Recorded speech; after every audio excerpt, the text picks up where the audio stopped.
Bom, pessoal, então, depois que a gente trabalhou a parte aí de desenho descritivo, mais direto, digamos assim, né?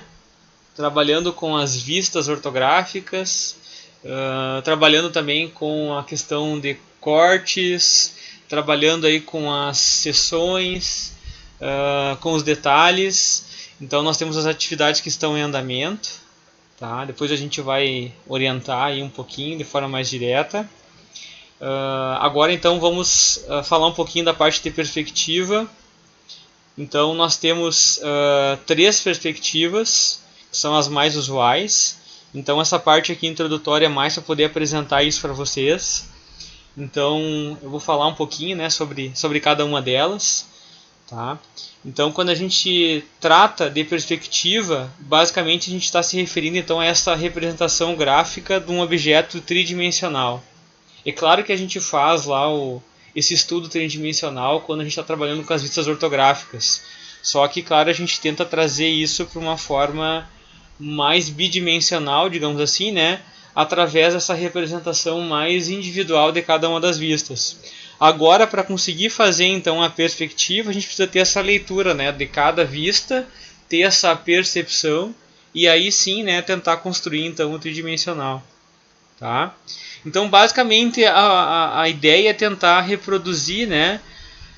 Claro que não fielmente, mas deixar assim o mais próximo que a nossa visão tem em si essa percepção, enfim, a partir desses objetos, né? Então, essa leitura que a gente faz, esse tridimensional, a gente tenta, de alguma forma, simular a partir, então, dos tipos de perspectiva, tá? Então, os três tipos estão aqui no iniciozinho do material, pessoal, ó. Eu botei a isométrica, tá? A cavaleira e a cônica. Então, se a gente olhar aqui a representação desse dado, a gente já consegue perceber, então, que nós temos uma visualização diferente para esse mesmo objeto, mesmo sendo esse objeto que é um objeto bem simples, tá? Então, basicamente, um cubo. Então, aqui a gente já consegue perceber que nós temos ângulos diferentes a partir, enfim, desta visão que nós estamos tendo a partir desse objeto, tá? A isométrica, então iniciando com a isométrica, né? Então o objeto ele é representado de tal maneira que ele permite demonstrar as suas três faces. Então tá aqui, a gente consegue enxergar isso claramente aqui no primeiro exemplo, tá? E isso geralmente vai corresponder então à vista frontal, à lateral esquerda e à superior. Então por isso que quando a gente estudou ali anteriormente, né, a questão das vistas, eu falei para vocês, né, quais são as vistas essenciais, né, gente? Então são justamente essas três, tá? Para a gente permitir assim ter essa interpretação tridimensional do nosso objeto. E a isométrica vai se apropriar, enfim, dessa questão, tá? Então assim, o objeto vai se situar num sistema de três eixos, tá? Esses eixos, então, quando perspectivados, eles fazem entre si ângulos de 120 graus. Então a gente consegue perceber aqui nessa representação, tá? Então é justamente o que a gente vai ter no nosso desenho. Então tá aqui, eu coloquei, tem o desenho do dado junto, tá? Além disso, né, por razões práticas, né, costuma-se utilizar na construção das perspectivas, né, o prolongamento então dos eixos. Então ali a gente consegue também perceber isso, né, o x e o y a partir do ponto O, tá, o ponto inicial ali, né, no sentido contrário, formando ângulos então de 30 graus com a horizontal, enquanto o eixo z vertical permanece inalterado. Então, vamos imaginar que eu tenho essa linha aqui, ó, tá? Então, quando eu for iniciar minha construção, no caso da perspectiva isométrica, o que eu preciso guardar assim de informação? Eu tenho que trabalhar com um ângulo de 30 graus, tá? Justamente para tentar manter esta relação aqui, enfim, né, como foi apresentado aqui anteriormente, ó, entre os três eixos, né, que é de 120 graus. Claro, considerando aqui essa reta, aqui essa base, né, eu vou ter 30 graus, tá, gente? Então, eu vou formar um ângulo de 90 aqui, né, com o eixo Z. Então, esse é a principal questão que eu preciso guardar na informação. Então, quando eu penso em fazer uma perspectiva isométrica, tá? Sempre que a gente pedir então para vocês fazerem uma representação desse tipo, eu vou trabalhar com esse ângulo de 30 graus. E além disso, eu vou ter que trabalhar também com as três faces aqui, tá? Então essa é a primeira questão aí. Cada eixo coordenado então corresponde a uma dimensão do objeto, né, gente? Então, basicamente, depois o que eu vou ter que fazer é uma interpretação desse objeto. Tá? Então, aqui basicamente está para dizer, né, o seu comprimento, a sua largura e a sua altura. Tá? Então, eu tendo estas informações, né, eu vou conseguir iniciar essa minha construção. Lembrando que esta aqui é a cubagem básica, né, gente? Então, assim, ó, qualquer objeto que eu for fazer, por mais assim diferenciado que ele seja, tá? Mesmo objetos assim que tenham curvas, né, que sejam circulares, tá, gente? Eu vou tentar enquadrar ele dentro desse cubo, tá? Então, assim, a forma mais fácil. Claro que eu preciso ver assim, aonde que vai estar cada medida aqui em cada eixo, né? Tá? A vantagem que eu tenho de trabalhar com a isométrica é basicamente porque eu vou trabalhar na escala real. Tá? Então, assim, não preciso fazer nenhum tipo de cálculo. É claro que se eu quiser desenhar o objeto em escala, mesmo trabalhando na perspectiva, tá? Eu posso fazer isso. Só que de cada medida que eu tiver, eu vou trabalhar então naquela escala específica que eu escolher. Tá? Mas o raciocínio é o mesmo como se eu fosse trabalhar numa escala real. Então, como é que eu vou iniciar isso aqui, né? Então ela começa através de um sólido envolvente, então basicamente aqui através das dimensões totais que eu estava comentando para vocês, tá? Elas vão ser medidas então sobre esses 3 eixos, tá? E sobre então esse sólido são marcados os detalhes do objeto, traçando então as retas paralelas aos 3 eixos. Então é simples, né, gente? Eu começo com as medidas gerais e aí eu vou trabalhando com os detalhes, né? Eu vou marcando os detalhes, sempre pegando como referência então essas 3 retas, tá? Então, a representação perspectiva isométrica provoca uma pequena deformação visual e aplica-se as medidas em verdadeira grandeza sobre os 3 eixos, tá? Então, por mais que eu consiga fazer desta forma, tá? Esta minha representação, ela vai ter alguma deformação, tá? Mas é importante, enfim, né, eu destacar que isso vai ser em verdadeira grandeza, tá? Então, eu vou conseguir assim perceber de maneira assim mais clara, né, como que é esse objeto. Eu vou conseguir entender as características dele, tá? Então aqui tem esse exemplo, né, à minha direita, né, acompanha a construção da perspectiva isométrica então deste objeto aqui basicamente, tá? Então é um objeto bem simples aqui, ó, tá? Então aqui eu coloquei para vocês o passo a passo dele, tá? Iniciando então, é claro, aqui, né, tu vai trabalhar com uma régua paralela, tá? Mas vocês podem trabalhar com qualquer régua aí em casa, né? Tá? E vão utilizar então os esquadros, tá? Então os esquadros aí são bem úteis, né, para trabalhar com a perspectiva isométrica. O segundo passo, então, né, tu vai usar esses eixos isométricos, né, para marcar as dimensões gerais do objeto. Então, como eu falei antes, né, comprimento, a largura e a altura, tá? Nos 3 eixos. E por meio então de retas paralelas aos eixos, né, eu vou fechar o volume do objeto. Lembrando, né, como eu falei, né, você tem que perceber o objeto, assim, a forma geral dele, tá? Pensando numa cubagem que contemple essas medidas principais, tá? O quarto passo aqui, então, usar os eixos isométricos, né, para marcar as dimensões parciais do objeto. E aí, por meio de retas paralelas aos eixos, né, eu completo o volume do objeto, que seria o meu quinto passo, tá? No sexto, então, basicamente, eu vou reforçar os traços que formam então as arestas do objeto, de forma então que as linhas construtivas fiquem em segundo plano, tá, gente? Então, simplesmente é para poder ter aquela diferenciação, né? Assim como eu cuido lá nas minhas vistas ortográficas, né, todo, digamos assim, a forma de representar, né, as linhas, né, depois, claro, vocês trabalharam, né, com questões como rachura, a própria questão das cotas, né, linhas de construção, enfim, né, tem mais outras questões. Mas aqui na perspectiva o que pega mais é justamente vocês deixarem claro, né, o que é linha, digamos assim, do objeto, né, e o que é linha construtiva, né. Não precisa apagar a linha construtiva, tá, gente? Pode até deixar, mas deixar então só essa diferença entre elas. Depois eu coloquei aqui para vocês um exemplo, então, ó, como é que eu faria então uma circunferência na perspectiva isométrica, tá? Então, basicamente ela vai ser o que? Vai ser uma elipse, tá? Essa elipse ela vai ser inscrita em cada face do cubo isométrico, por isso que eu falei, né, novamente, né, importante é sempre eu fazer uma cubagem.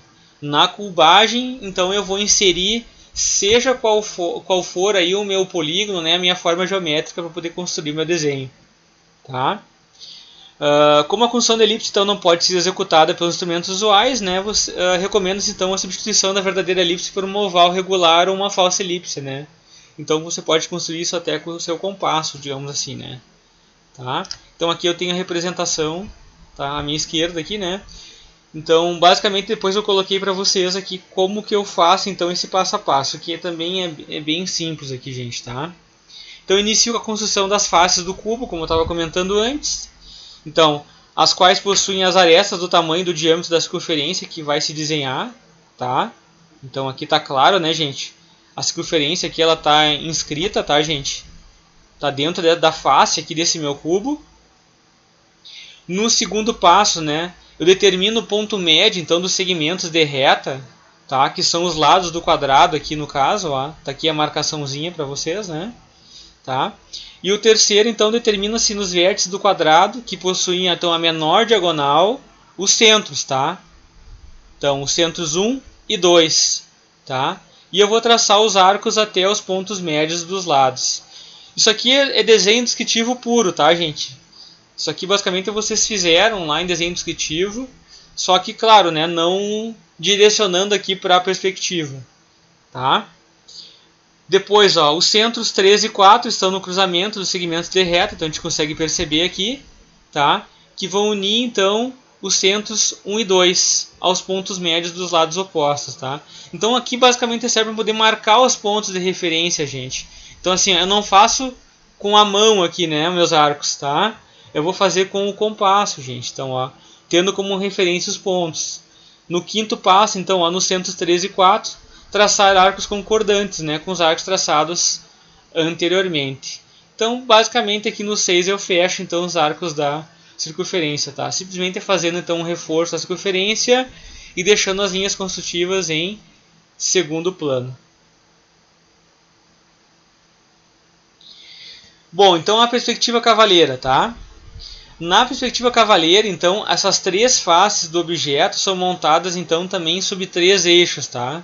Que vão partir de um vértice comum. Então, uma das faces é representada de frente, que vai ser a verdadeira grandeza, tá? Isto é, o objeto tem então uma das faces paralela ao plano de projeção. Então aqui já está um pouquinho diferente, né, pessoal? Considerando então a perspectiva isométrica, tá? Lá eu tenho as três vistas em verdadeira grandeza. Aqui eu tenho só uma vista, tá? As outras faces então se projetam obliquamente, tá? Ou seja, elas estão inclinadas aqui, né? Sob um determinado ângulo. E elas vão sofrer então com isso uma deformação em perspectiva, tá? Então, esta aqui é a minha perspectiva em cavaleira, tá? Então eu trabalho apenas a partir de uma face, a partir de uma vista, tá? Então, geralmente a minha vista frontal, tá? Então a minha vista lateral e a minha vista superior vão ficar inclinadas, tá, gente? Então aqui vai ter uma deformação maior, tá? Para proporcionar então uma forma agradável e reconhecível ao objeto, a gente vai usar um coeficiente de alteração ou redução, tá? Então isso vai variar para a gente de acordo com o ângulo, gente, tá? Então aqui eu posso trabalhar com ângulo de 30, de 45 ou até de 60, tá? Qual que é então o ângulo mais utilizado na cavaleira? Tá? Então o mais utilizado é a cavaleira de 45 graus. Então é aquela que é mais fácil para vocês poderem executar. Mas mais fácil por quê, gente? Tá? Porque o meu coeficiente aqui, tá, de redução, ele vai ser pela metade, ó. Tá? Então no caso, o que eu tenho aqui para trás, digamos assim, que é a minha lateral e a minha superior, eu vou dividir pela metade, justamente para conseguir fazer então esta representação, tá? Então a minha vista frontal está em verdadeira grandeza, como eu falei antes, tá? O que vai alterar para mim aqui nesse caso vai ser então a lateral e a superior. Neste caso aqui, considerando o ângulo de 45, tá? Porque eu quero trabalhar então com a metade do tamanho, tá? Se eu trabalhar com ângulo de 30, eu vou utilizar 2/3. Se eu trabalhar com 60, vou trabalhar então com 1/3, tá? Então eu tenho que ter apenas esse cuidado. Qual o ângulo que eu vou utilizar para poder fazer a minha perspectiva cavaleira, tá? Então, dependendo do ângulo, eu vou adotar um coeficiente diferente para poder fazer a redução correta da peça. Sim, sim, pode falar. Então eu tenho essas três possibilidades, tá? Vai depender então do tipo de objeto que eu vou representar. Aí eu coloquei para vocês então um pouquinho de cada uma, tá, gente? Para deixar bem claro isso, tá? Então primeiro aqui, ó, a perspectiva cavaleira de 30 graus, tá? Então eu tenho aqui os raios projetantes, né, que vão incidir no plano de projeção a partir desse ângulo de 30, e as faces vão sofrer então a distorção, basicamente, né, tendo então essas medidas, né, no plano de projeção reduzidas a 2/3 do valor real. Então a gente consegue perceber aqui no desenho, né, então no caso, né, pegando como referência o cubo novamente, tá? Se eu trabalhar então com o ângulo de 30 graus, tá? Lembrando que é um cubo, eu tenho 6 por 6, né, como medida, né? Então, esses 6 centímetros aqui atrás vai virar em 4 centímetros, né? Porque agora eu estou trabalhando com 2/3 do valor real, tá? Então, só fiz menos 2. Se for trabalhar com a perspectiva cavaleira de 45, então, como eu disse antes, é a mais usual, tá? Então, aqui mantém 6 e 6 na frente, né? E na parte de trás, então, eu vou reduzir pela metade. Então, se é 6, então eu vou trabalhar com 3 centímetros, tá? Não tem muito mistério. Já de 60, né? Então, os raios projetantes aqui também vão incidir sobre esse plano de projeção, tá? E aí, essa minha distorção vai se reduzir, então, a 1/3 do valor real, tá? Então, nesse caso aqui, eu vou ficar com 2 centímetros, né? Lembrando que eu tinha 6, então eu vou tirar 4 e vou ficar com 2 centímetros na parte de trás aqui. Tá, gente? Depois eu coloquei aqui só uma observação para vocês, né? Então o uso não é recomendado para objetos com detalhes circulares nas faces que não estão em verdadeira grandeza, né? Uma vez que não há método exato para te poder traçar circunferências em perspectiva cavaleira. Então ele é diferente da isométrica, tá, gente? Então assim, ó, basicamente aqui ficaria quase como um manual se eu fosse fazer, tá? Então eu não tenho assim uma precisão, digamos assim, nessa representação. Tá? Então a posição do terceiro eixo determina quais faces do sólido serão representadas na perspectiva, tá, gente? Então em geral são usadas as duas primeiras posições mostradas na figura abaixo, tá? Que apresenta então a face superior do sólido. Então aqui só para poder ilustrar para vocês, tá? Então nesse caso eu estou usando mais aqui, tá? Para conseguir fazer então essa representação então na minha perspectiva cavaleira, tá? Aqui eu coloquei para vocês só sobre a perspectiva cônica, tá? A gente vai trabalhar com ela mais na próxima aula, mas já como a intenção aqui é passar essa parte mais teórica para vocês, né? Só para poder assim apresentar os tipos, tá? Então eu deixei junto aqui no material. Então a perspectiva cônica, né? Ela é uma representação sobre uma superfície plana ou curva, tá? Então, de forma aparente aqui dos corpos vistos, então, de um ponto determinado, tá? Ou seja, né, ele vai mostrar os objetos de maneira semelhante à forma como são vistos então pelo olho humano. Então, dá para dizer assim que a perspectiva cônica é aquela que mais vai se aproximar então da nossa visão, tá? Então, elas aparecem quase como uma fotografia aqui. A perspectiva vai depender então do ponto de onde a gente vai observar o objeto e basicamente da altura de observação. Tá? Então aqui eu tentei representar para vocês aqui, né, alguns dos elementos da perspectiva cônica, tá? E depois no ladinho eu coloquei as definições. Então eu consigo perceber aqui, né, que basicamente então linkando isso com a definição aqui, né, que basicamente a minha representação vai depender totalmente aqui, né, então da posição, então, né, onde está então, né, o meu usuário aqui, né, então com o seu ponto de vista, tá? Aí eu coloquei cada um dos elementos, como eu disse antes. Então, o quadro aqui, que é a superfície plana na qual se representa a perspectiva dos objetos. Tá? Está aqui o quadro, tá, gente? Onde vai ter a projeção.